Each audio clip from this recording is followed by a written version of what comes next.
He is Lord, He is Lord. He is risen from the dead and He is Lord. Every knee shall bow, every tongue confess that Jesus Christ is Lord. Let's do it again. He is Lord, He is Lord. He is risen from the dead and He is Lord. Every knee shall bow, every tongue confess that Jesus Christ is Lord. One more time. He is Lord, He is Lord. He is risen from the dead and He is Lord. Every knee shall bow, every tongue confess that Jesus Christ is Lord. Thank you. You may be seated. Good singing there. If you have your bulletins, their weekly verse is John 1, 5, 11, and 12. And this is the record that God hath given unto us eternal life, and this life is in His Son. He that hath the Son hath life, but he that hath not the Son of God hath not life. Amen. Aren't you glad God sets the record straight? And your missionary of the week is Bernie and Norma Murray. They are missionaries to the seaports. They go around to all the seaports because those men, and I know them, I've seen their work and I know they're sending church. And they go around to the various seaports and they minister to the men that work on those ships. Those men are out there at sea for months at a time sometimes, and you know what? They got only their thoughts and YouTube, and they need the gospel preached when they get into port. Amen? So let's hear from Brother Bernie and Norma. Ahoy, mates. All is going well here in Puerto Rico. Looks like they were in Puerto Rico. Recently, we hosted a Bimini missionary, Brother Gregory, and he is a real blessing to us, as we can see in the pictures. He had pictures on the back, and the letters posted in the back there. I put him to work, but he also put us to work because Norma had to feed us hungry men. We had our first service, and one man showed up, and Brother Malcolm preached in Spanish, and I drew in Spanish. And I did find out why old jokes never die, because old missionaries keep telling them. Yeah. So and we really enjoyed the fellowship as well. Please pray for Jorge, a 45-year-old ex-drug addict who really wants to live for God. Pray that God would allow him to continue to work in his heart. We received a text from the VP of the Seafaring International Union. The property has officially been transferred to Maritime Ministries International's. We will be having a dedication service sometime soon in the future. So apparently they were trying to acquire a property, and they got it. That's good news, amen. Please pray for Norma's health. She has lost over 30 pounds and is weak. So sounds like something serious is going on there if you lose 30 pounds unintentionally, amen. She has an appointment with a specialist, and we hope to get some answers soon. Continue to pray about a van for us here in Puerto Rico, and give a big thanks to those who are given towards it. Your missionaries to the seafaring folks, Bernie and Norma Murray. So at this time, we'll have an offering for the missionaries. So the jug's down front. If you physically can't get up and bring it to, that's all right. There's plenty of kids in here. Find a kid, give it to them, and say, "Come here, Snapper." And they will put the money in the offering for the missionaries.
And it keeps on coming, amen. You know, what the Lord say? Suffer the little children to come unto me. They need to get a part of this. You know, and when that missions conference comes along, and, you know, we have this great big old jug to give the missionaries. You know what I mean? The kids are going to see that. And they're going to say, you know what? We helped them people. And so it's a good thing. Even Parker got in there. Amen. So this time we'll give some extra time to the Sunday school teachers. Amen. Let's stand. We'll be dismissed. Let's pray, and we'll be dismissed for Sunday school. Oh, me. Let's pray. Lord, we love you. We thank you so much for your goodness. Thank you for Sunday school. Thank you for Brother Bernie and Miss Norma. I pray that they're doing well in the ministry there. And Lord, just bless the Sunday school hour. Everybody that's going to teach, be with the teachers, and as they break forth the bread of life. And Lord, be with the kids and the students and anybody that's listening to the message. Lord, I pray that our hearts would receive the message from your word, and may we be instructed in your word, Lord. And just thank you so much that we have your word on it, we have your record on it. Thank you for your goodness and your love. Bless the Sunday school hour. In Jesus' name I pray. Amen. You're dismissed.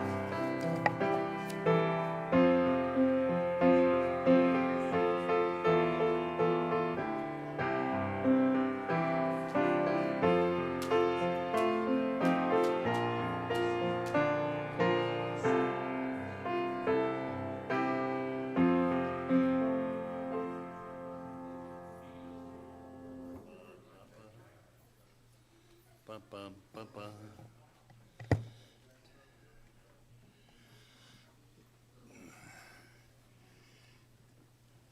I think we have some audio technicians back there. Do I need this if I stay here?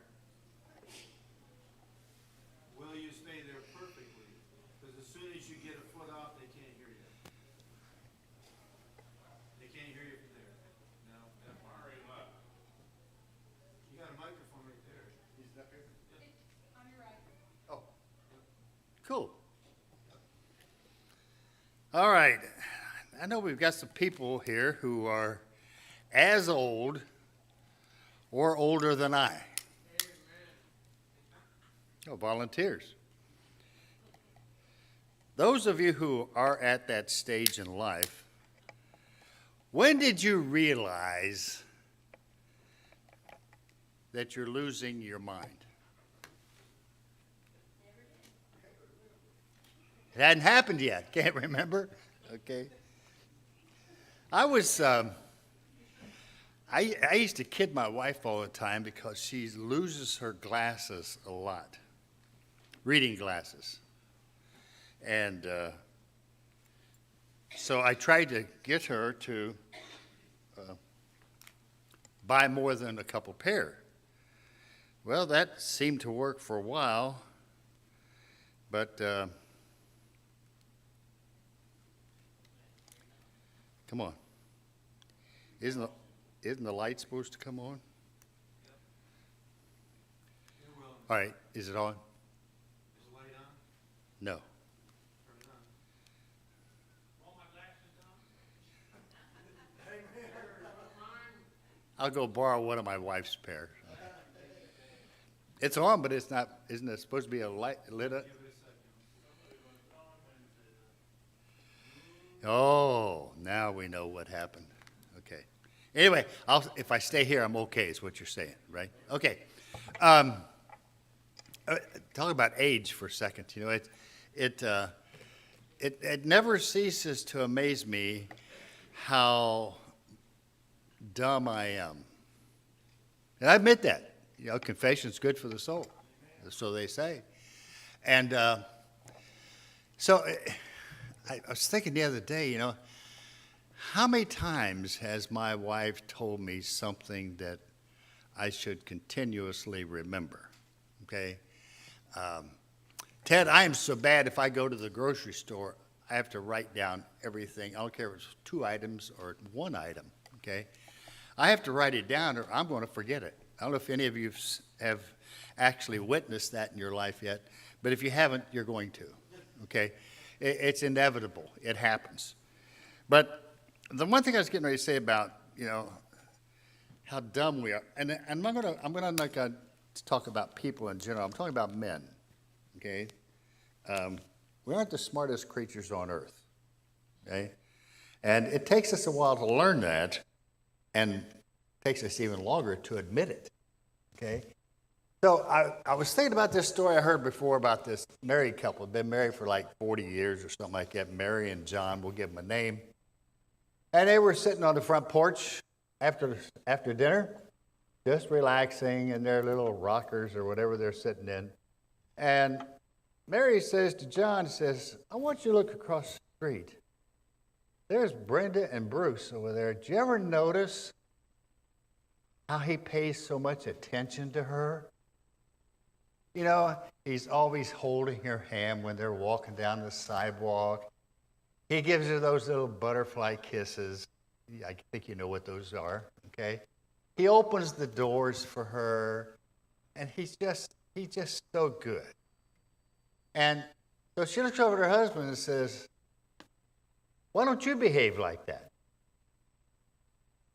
He said, well, I really don't know her that well. Yeah. We get hints sometimes as to where we are messing up, okay? But we don't always listen very well.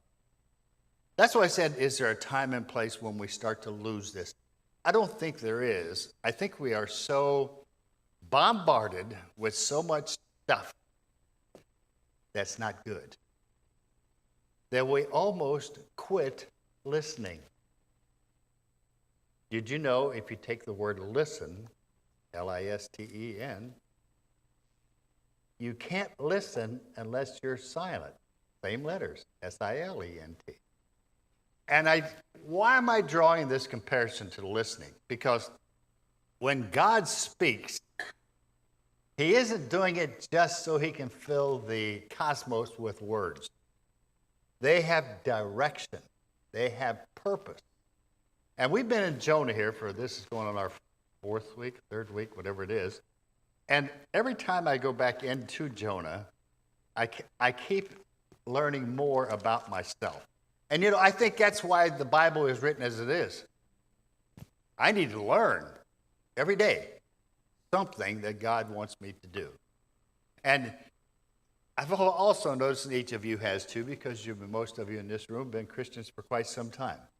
The books in the Bible, sometimes we say, let's just talk about the men in the Bible, for instance.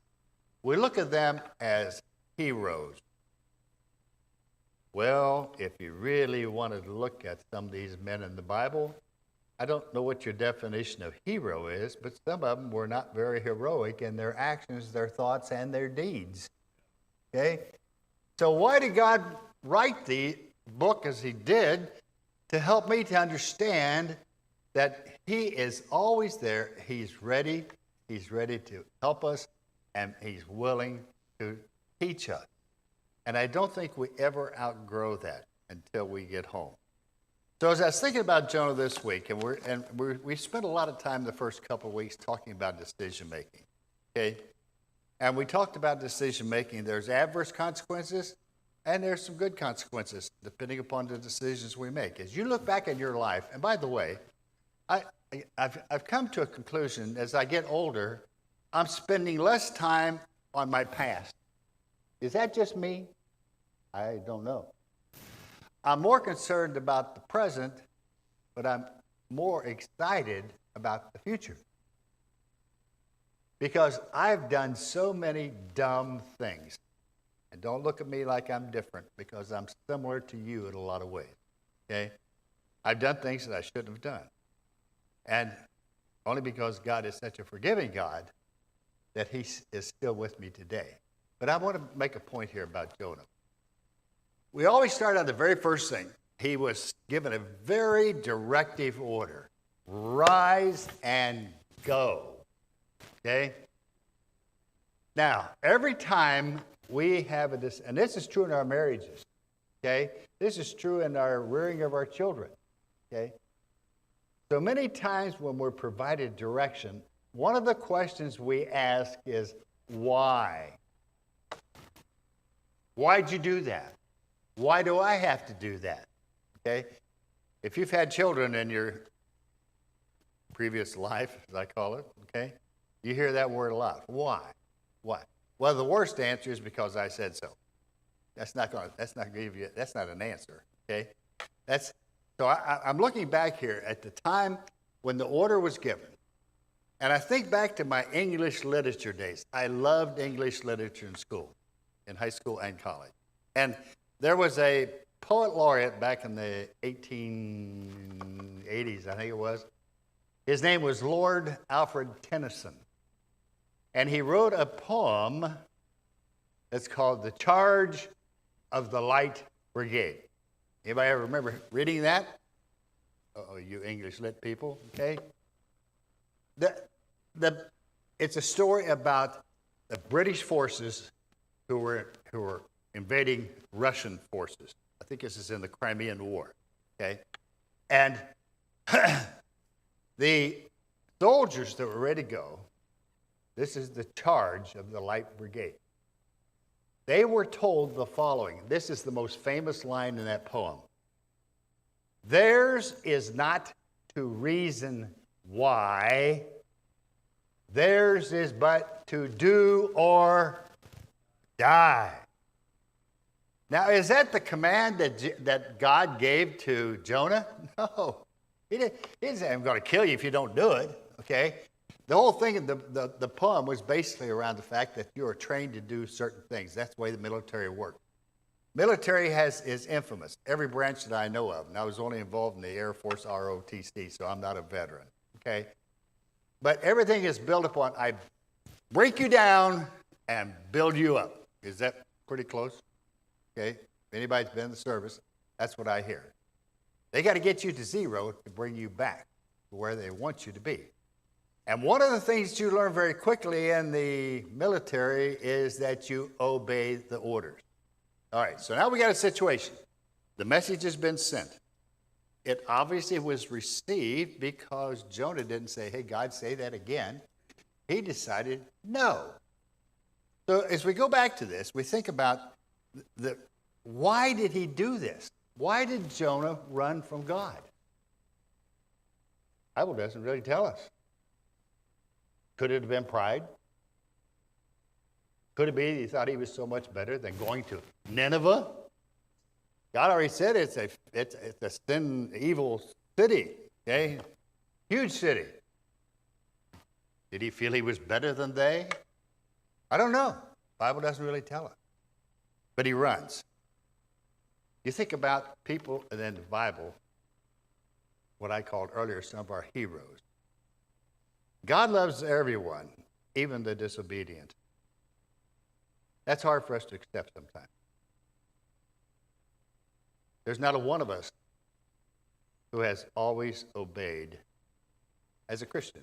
There's not a one of us who's always obeyed what God's asked us to do. And when that happens, I don't think God sits in heaven and says, I made a mistake. I shouldn't have picked so-and-so to do this. God don't make no mistake. Okay? That's just not in his vocabulary. So as you look back in the Bible time, in the stories we see, you think about David, for instance. The sins in his life. Okay? Multiple sins. He was a murderer. Right? He lusted after another woman. Okay? He had sent one of his generals, I don't know what his title was, to be killed, literally. Okay? Why would God forgive him? Because he loves him. He loved him. The point is the following. Jonah's in a predicament right now. He's on this ship. He's running away from God. Okay? And this denial of accepting, obeying God's word is a sin. Now, all sins have consequences. And they ain't good. Did you ever notice, and I know you have, if you're honest with yourself, something that you've done in your past that still comes back, flashes back in your mind? And even today, could have been 10, 15, 20, 30, 40, 50, 60 years ago. Why did I do that? Why did I do that? Well, it's just you're a human. That's a pretty poor excuse. My dog's not a human. And you know what? He obeys better than my children do sometimes. Sometimes. But I got to keep reminding him that I love him. I do love my dog. If I didn't love my dog, I shouldn't have a dog. Okay? But my point is the same way in dealing, when God's dealing with us. He loves us so much that even when we don't do what he asks us to do, he's a forgiving God. Each of us has paid a price for our sins. You may not realize it. You either have or are paying for your sin. I can't think of any worse sin than probably the fact that you deny God's existence. I'm not saying that Jonah is doing this. I don't know what the reason was. Maybe you got more insight than I do, Pastor, but I don't know why he disobeyed. I really don't. Okay? Could have been. Maybe he had a bad breakfast. I don't know. Okay? But the point is that we're going to pay for our sins. And Jesus was tempted in many ways, just as we are. But he was totally different. Okay? I know I'm jumping into the New Testament teaching here a bit, but he was totally different. He never sinned. Can you even grasp that thought in your mind? He was on earth as man, but he never sinned. That's very difficult to comprehend. It really is. Okay? So the next time you are, if you look at, turn to Hebrews 4:15.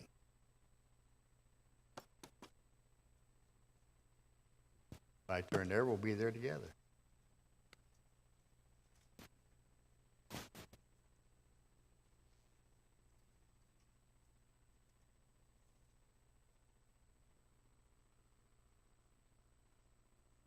Whoever's there, go ahead and read it. Anybody got it? Yeah. We have not a high priest which cannot be touched with the feelings of our infirmities, who is in all points tempted like as we are, yet Is that difficult to understand? Because we can't put ourselves in that position. Okay? We're not Christ. We're not God. I used to, I had a pastor when I was first saved back in 1967. And he had a favorite. He'd read something from the Bible. And he says, I know some of you are going to have difficulty understanding this, but let me help you out. You ain't God. He is. You know, often when witnessing to people, they say, I just don't understand the Bible. I don't, these words and names. I says, you know what? You can understand what you put your mind to. I didn't understand the periodic table till I was forced to learn it, memorize it. Okay? You just have to do certain things. Getting into God's Word, it's written at a level that most of us can easily understand it. But you have to want to understand it. And that's why I'm thinking here's something that may have happened with Jonah. I don't think the message was difficult. The message, the charge, what you're to do. I think he had a hard time internalizing it. And we do the same thing. Every time our pastor delivers a message to us, he delivers it to us as it was, but more importantly, as to what it's going to be, how it changes our lives. It's changing our... You can hear the same message over and over and over, and boom, a light comes on this time because of some circumstances happening in our life. And I think that's a lot to do this with Jonah. Let's go to 2 Peter 2:9.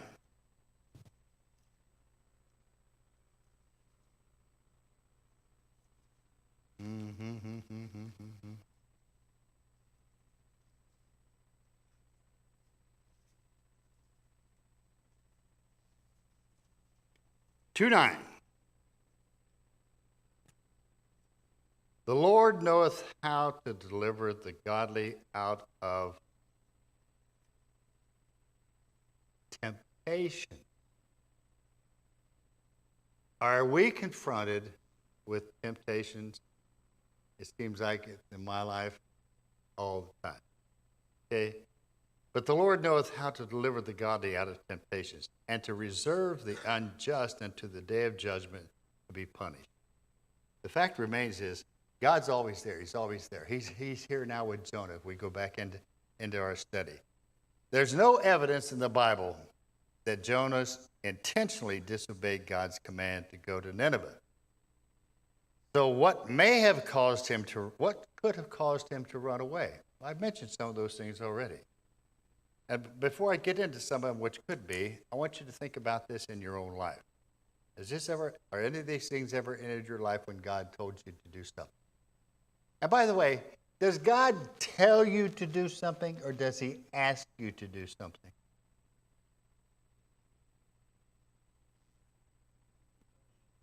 He tells you. There's not a whole lot of room for negotiation. Doesn't have to be. He said it. That settles it. I believe it. Let's move on. Okay? That's all there is to it. But what could have caused some of this? Either didn't understand the command. I said that before. It's just like for the people of Nineveh. Nineveh was a bad place. Okay? God noticed it was bad, and that's why he wants to send Jonah to them. Or Jonah felt he just wouldn't stoop to the level of those people. All right? When you're out witnessing, the biggest fear you have is what? You can just picture yourself. Have you ever been out witnessing and say, I hope nobody answers the door? Come on, be honest with me. Depending on certain things, like maybe the environment in which you're out, the neighborhood in which you're in, okay? You sometimes, okay, you kind of take a deep swallow and say, well, I've waited 3 seconds. It's time to go to the next one, okay? It can be frightening. Be honest with me. You don't know what's on the other side of that door, especially today, okay? He may have been angry with God for some reason, that God was asking him to go do this job. Why I love missionaries so much, and I've told this story over and over again. When I first came here, I asked the pastor about how's your church stand on missions giving, and he gave me the right answer I was looking for. Okay, but here's why I've always held up missionaries. Now I like to read missionaries, their stories and so on. So, anybody ever heard of somebody called Corrie ten Boom? He was a missionary too. Pardon? Jew. Yeah. Yep. Okay. She gave her whole life to that. Now, as you read some of the history of her, all right, you find out that in the beginning, she felt she was not adequate to do that. Okay. Now, as a Christian, how long have you been you've been a Christian? About 3 years now? Time flies when you're having fun, right? Okay, all right? Some of you have been a Christian since Moses was a baby, okay? It's just the fact that once you have that title, what comes with that title is tremendous responsibility, okay? The responsibilities of reaching out to others. There's not a one of you in here, I would be willing to say, there's not a one of you in this room who was not influenced by somebody who came to see you. Okay? When I was promising to be possibly a Christian, when I was early years when I was trying to figure out, am I supposed to be a Methodist, which was 0, or is there something more to this? I had 3 men in my life. Ernie Hampton, Clyde Vance, and Arthur Thomas. They were terrific older men who took me under their wings, so to speak, and mentored me, and were there when I was confused or when I needed help. Stop and think about that. Almost every one of us, somewhere in our Christian growth, we've had people like that who were there for us. But you don't need earthly people alone. God is there. And Jonah starts to realize something is not right. So what does he do? Well, we go to the part now in Jonah 4 through 17, chapter 1, 4 through 17. I titled The Storm, the Worthlessness, the Prayer, and Deliverance. Now, what does that mean? The storm. You've all heard the story. You've read the story 100 times, okay? The fact remains is this tempestuous storm comes about. And he's on this ship, and with, by the way, these are not Hebrew sailors, okay? We don't know whether they have their own God, okay? They believe. But something happens in this storm. It gets very bad, and it gets very threatening. And Jonah, by the way, happens to be where during this storm? He's asleep in the back of the ship. Sound familiar to another story in the Bible? Do you not care that we perish? Okay.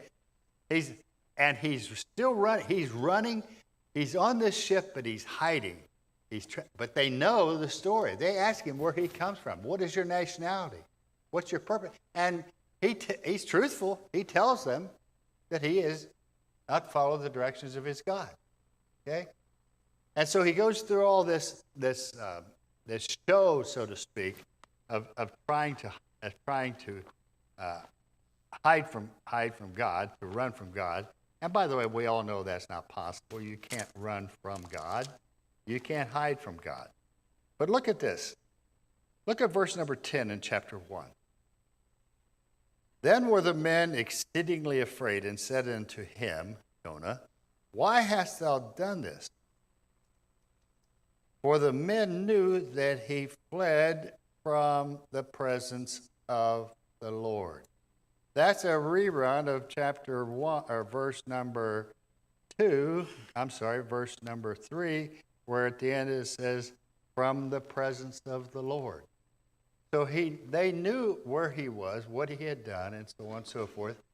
And he's the only thing on that ship that's different than normal. Okay? So if you go on and look in verse number 11, then said they unto him, what shall we do for thee, that the sea may be calm unto us? For the sea is raging, is tempestuous. Okay? They're fearful for their own lives. So read on a little bit. You can read. What does Jonah volunteer to do? Throw me over. I'm worthless. I am cause of all this. I did it. Rebellion against God and Throw me over. Anybody know what sea we're in here, by the way? Mediterranean Sea. Okay? Huge body of water. Tremendous storm. I told you before, I'll tell you again. Most scared I've ever been. I've been on several cruises in the Caribbean and so on and so forth. But the most fearful I ever was in the state of Michigan, on Lake Michigan. Whew, man. You think things there that you just, how are we going to get out of this? Okay? And this was on a fishing charter boat. They aren't real big. They're big enough. But man, all of a sudden when your stomach is going this way and your head's going another way, you don't know where this thing's going to end up. Okay? But now here he is. He confesses to all this, and they say, well, the best way to do this to satisfy is get rid of you. They do that. Okay?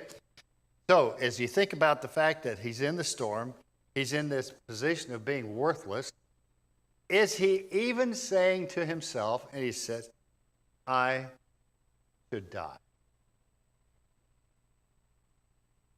So what's God do? He doesn't kill him. He sends this fish, sea monster, whatever you want to call it. I'm not going to get hung up on the whale theory, okay? And this fish swallows him. Now, Mickey, I've swallowed a lot of fish in my life, but I've never seen a fish big enough to swallow me. Now, I don't know what the inside of a fish's belly looks like, Wayne, okay? I do when I cut them open, okay? But I don't know what it's going to be like to live in the belly of a fish. Probably the environment is not conducive in a lot of ways. Probably stinks, okay? It's dark. And he's in there for 3 days. Now, why do you believe, it's not conjecture so much, it's a parallel. Why is he in the belly of the fish for 3 days? Could have been 2. Could have been 1. Could have been an hour. Did you ever notice when we do sin that God gives us time to think about what we've done? And some of us, Wayne, are slow learners. I'm not saying you. I'm saying some of us are slow learners, and we need more time to reflect. And what did I do? You're not a slow learner, Wayne. Sir, you're just average, okay, like the rest of us. The point is this. We don't need to get hung up on it. God is so forgiving, so loving, that he's going to give us time to rescind our thoughts, our ideas, our actions, our word. When you sin, when we sin, I don't know how it is with you. It doesn't have to be, a sin is sin in God's eyes. Is that right? Okay? Sin is sin. When you do it, when I do it, when we do it, do we need to think about it for 3 days to figure out that it's wrong? No, we know immediately. That's the spirit within us saying, that's wrong. That's wrong. I remember growing up, I think I've told all of you many times over, my father was an attorney, and he didn't believe too much in repetitive corrective action. His idea was, if I've told you once, you got it? In fact, he'd test us, especially my brother and I. We were the only 2 boys. We seemed to get into more issues than our loving sisters did. But the point is, he would explain something to us. He would tell us why. And then he'd have the audacity, Joyce, to ask us to what? Now tell me what I just told you.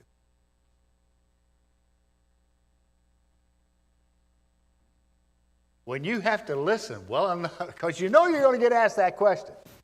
When you have to listen well enough to be able to explain it back to what you've been told, and I think that's what Jonah is experiencing here. He's praying to the Lord. He's praying from this book, from Psalms, okay? He's praying, and we're going to review some of those Psalms here in a moment.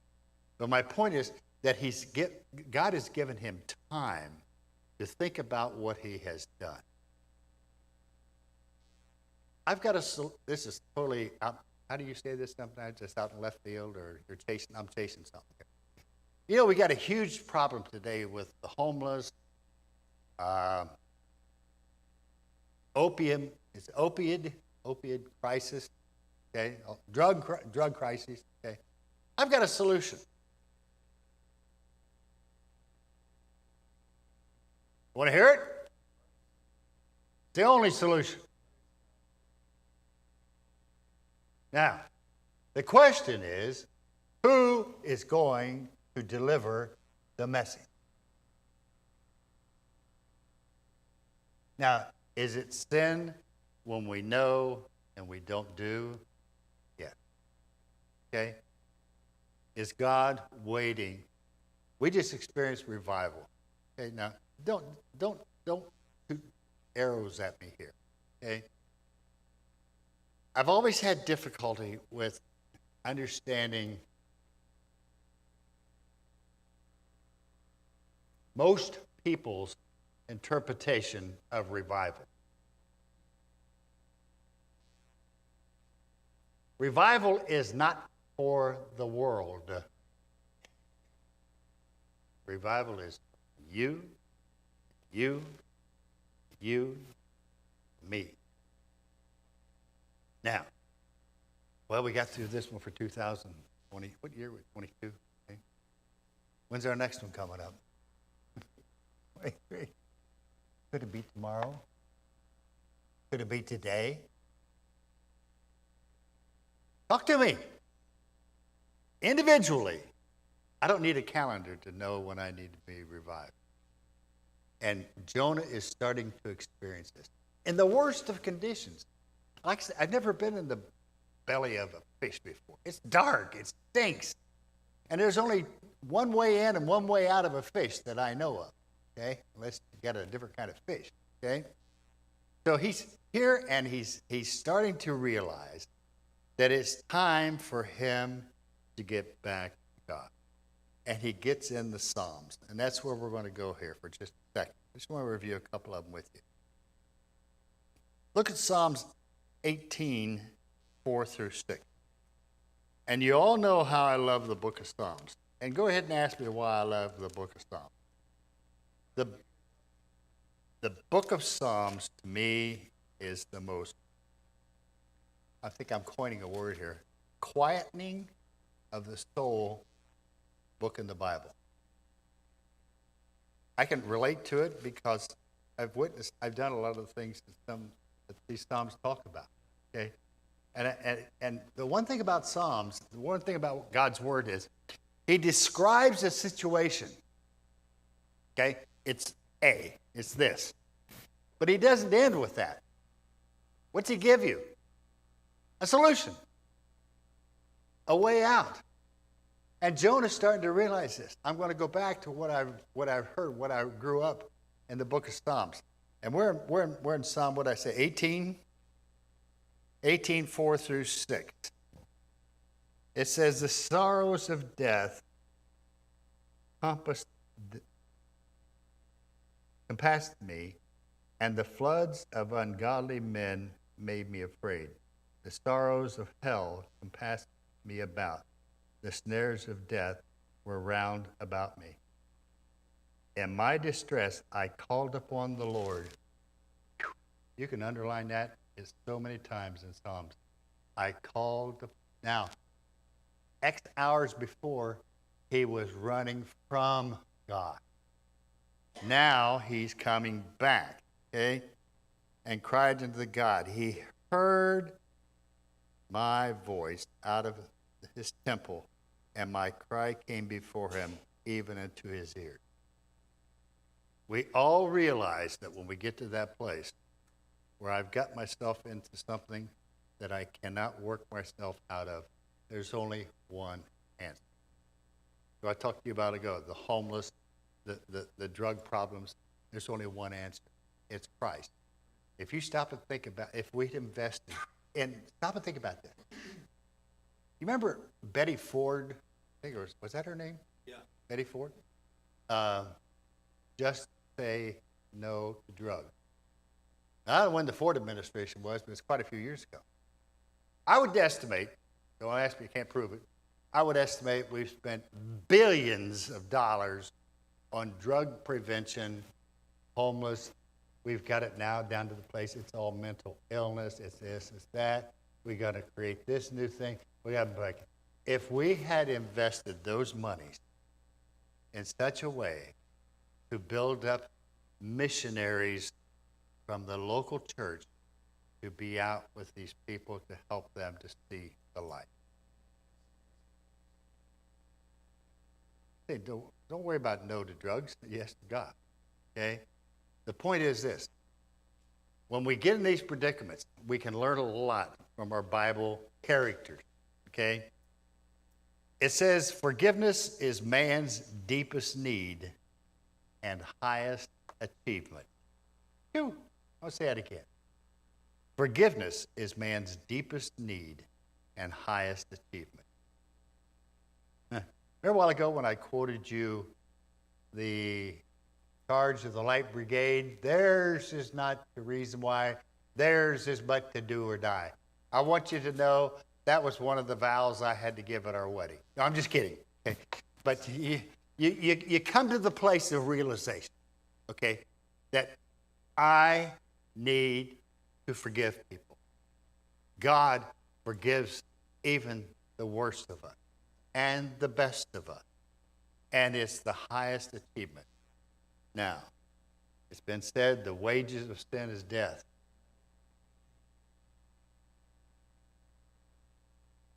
Wages of sin is death. Thank God I quit before payday.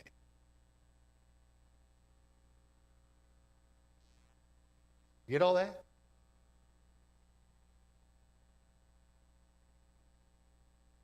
Wages of sin is death. But thank God I quit before payday. There's always a payday. Now, we as Christians, remember I said earlier, I spend less time on the past than I used to. I spend more time where I am, and more importantly, where I'm going. That's payday. That's payday.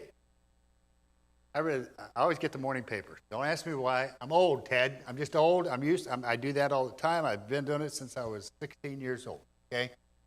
The point is that every time I open it up, I can't remember where it is, where the stench was so bad that God could not stand the smell in his nostrils.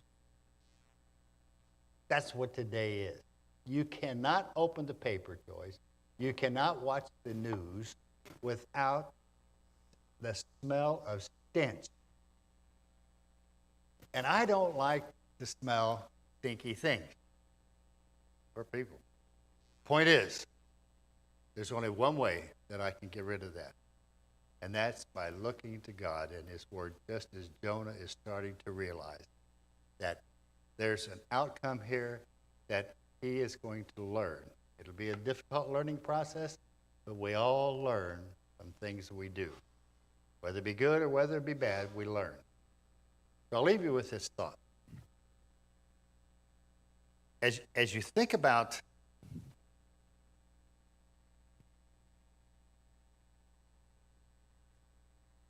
if you sense that God is convicting you of some sin, don't try his patience. God will forgive your sin, but he won't overlook it. No matter how big it is, how small it is, it's best to what? Most of us try to take a bath at least once a week. I'm just kidding. You bathe as necessary. When you don't clean the sin out of your life, what happens? You start to stink. The stench. God doesn't like that. All right, in closing, let's not forget this Friday, our sister, Mrs. Blevins, is having surgery. I think the pastor said it's at 7:30 Friday morning, okay, at the atrium. So we'll close in prayer, and I'll raise her name up to the Lord to protect. Father, as we come before your throne of grace, we just thank you for this day. We thank you for how your word lets us basically, fundamentally see our own lives, and you provide us ways to avoid these impasses in our life, Father. That you hate sin.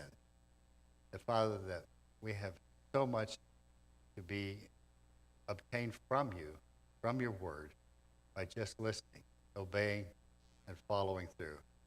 Father, thank you for this hour we have together. We ask now that you be with us in the morning service, and you be with Mrs. Blevins as she has her surgery this coming Friday.